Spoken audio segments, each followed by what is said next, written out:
Someone asked how our recent trip to Mexico was, and this was, you were speaking at a conference there. Specifically, they're curious about your thoughts on Mexico. Is it a better option than places like Brazil or Uruguay, Belize, or Costa Rica?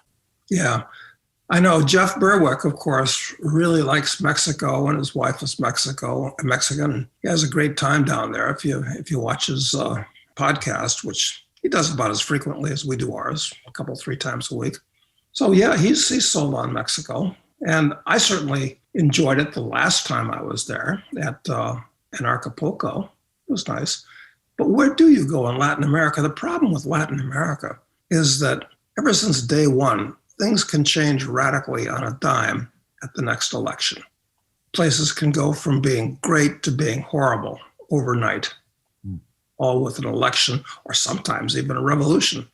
I mean, sometimes there are just cultural shifts, like Chile. That's interesting. It was a very popular place, very justifiably popular. Beautiful California climate. I mean, delightful place. It's like California South is what it is. But, they elected Allende, who was actually a communist back in 1970. And, then Pinochet assisted him in shedding his mortal coil.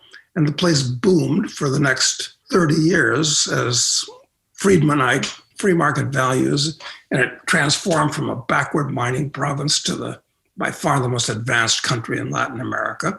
And now, we had it too good for too long. So now they've elected, I don't know who this person is, but very socialist. And look at Peru. Peru was everything from the Sendero Luminoso to strict foreign exchange controls. They free marketized.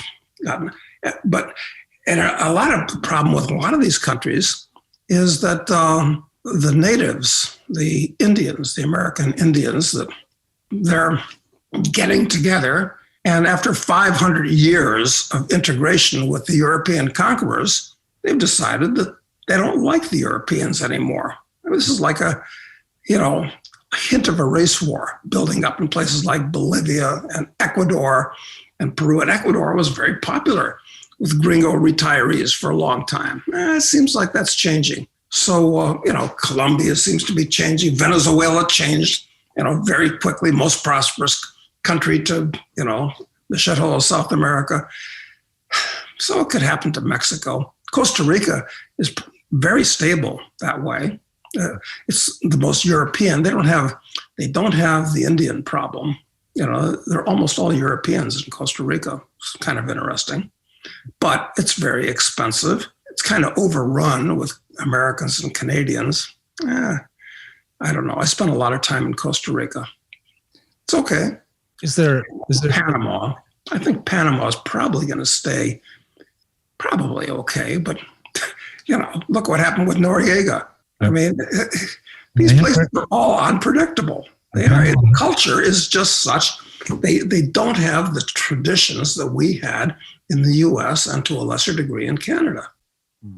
Well, and those traditions are not keeping us from making, serious mistakes, or Canada from starting to look like, East Germany. So exactly. It gets back to the question of exactly where do you go? I mean, it's a good question. I mean, I ask myself that question all the time. Is there a place in Latin America that seems like it is less likely to, suffer those huge transitions in the near term, that has a semblance of stability? Like you said, Costa Rica has, it's pretty stable. Well, or Uruguay. I mean, I love Argentina. I really do.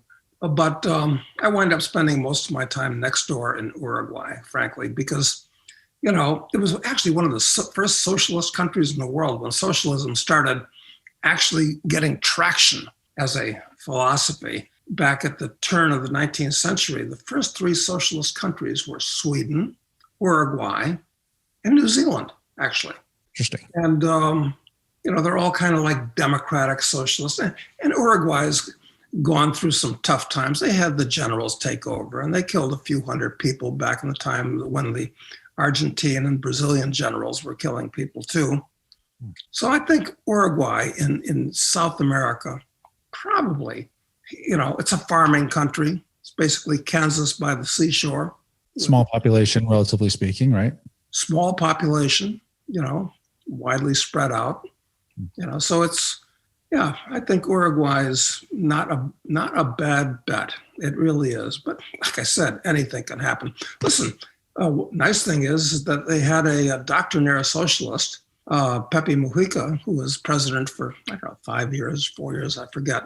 And he was kicked out. And the current guy is business friendly and not really a doctrinaire, not a socialist. He buys all the democratic nonsense. But he's not a thief, so yeah, they can change things there. Uruguay's, and listen, southern Brazil. Talk about Brazil, giant country. I mean, southern Brazil is really different from northern Brazil, and I like southern Brazil a lot. Right next door to Uruguay, but Brazil is even more regulated and crazy rules and taxes than Argentina. Which is saying something. That movie Brazil, I mean, it was actually a kind of a realistic spoof. It's a great movie. Would you say that's early 80s? It's kind of sci-fi fantasy. Yeah, sci-fi fantasy is what it was, but sci-fi fantasy based on reality. The culture hasn't changed much.